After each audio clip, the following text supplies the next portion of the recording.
Hello बच्चों। यहां दिया गया है a cylinder rod of mass M length L rest on horizontal frictionless surface. The rod is pivoted about one of its end. Impulse of force exerts on a rod by the pivot when rod is stuck below by impulse J perpendicular to the rod on the other end. तो समझो पहले, यहां पे मैं सबसे पहले इसका एक डायग्राम बनाता हूं। यहां कहीं पे ये रॉड हमारे पास सस्पेंडेड है, बराबर है। हॉरिजॉन्टल टेबल पे ये तो एमजी नॉर्मल बैलेंस है। यहां कहीं पे हम एक इंपल्स लगाएंगे जे।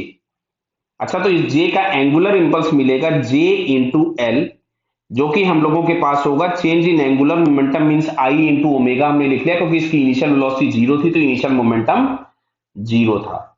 जे इंटू एल, आई के नाम पे हम लोगों के पास मिलेगा M L square by three into omega. L से एल कैंसिल हो गया, तो ओमेगा इज इक्वल टू हमारे पास आ रहा है three J upon M L. देख लो बेटा, आराम से सही लिखा है ना, three J upon M L हमको ओमेगा मिल गया। अब सुनो, अच्छा हम लोग मानते हैं यहां कहीं से कोई भी एक इंपल्स लगा होगा J1 इस डायरेक्शन में।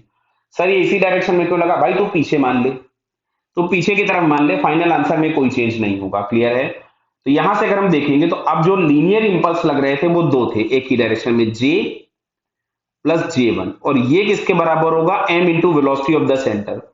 तो जो सेंटर की वेलोसिटी होगी vc, क्या मैं vc के नाम पे लिख सकता था l by two into omega? तो l by two into omega, और ओमेगा बराबर हमारे पास आ रहा था three J by M L. बटा इस l से l तो कैंसिल हो गया, तो ये मिलता है हमको three J by two M. ये हमारे पास आ गया वेलोसिटी ऑफ द सेंटर। तो यहां से लिखा मैंने j plus J one is equal to m into velocity of the centre, and that is three J upon two M. बटा सेम सेम कैंसिल हो गया, तो यहां से मिल रहा है j plus J one is equal to three J by two. तो समझ में आ रहा है, इसको उधर ले जाओगे तो J1 इज इक्वल टू आपके पास मिलेगा three J by two minus J. तो three J by two minus J अगर हम लोग करेंगे तो मिलेगा यहां से जे बाई टू। मतलब जो हम लोगों के पास यहां से इंपल्स लगा था हिंद से, जिसको हमने J1 लिखा था, वो आ गया plus J by to. Plus J by to मतलब जो डायरेक्शन लिया है वो भी सही है। आप इस डायरेक्शन को पीछे ले लेना तो तुम्हारे पास आंसर मिलेगा माइनस जे बाई टू। मतलब जो भी आप इंपल्स लगा रहे थे उसका डायरेक्शन तुम्हारे डायरेक्शन के किधर होगा? Opposite, but magnitude is J by to, जो कि हम लोगों को यहां सेकंड ऑप्शन में दिया हुआ है।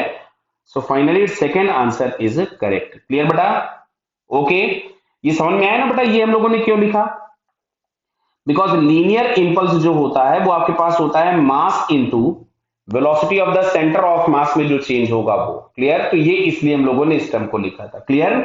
Okay, all the best.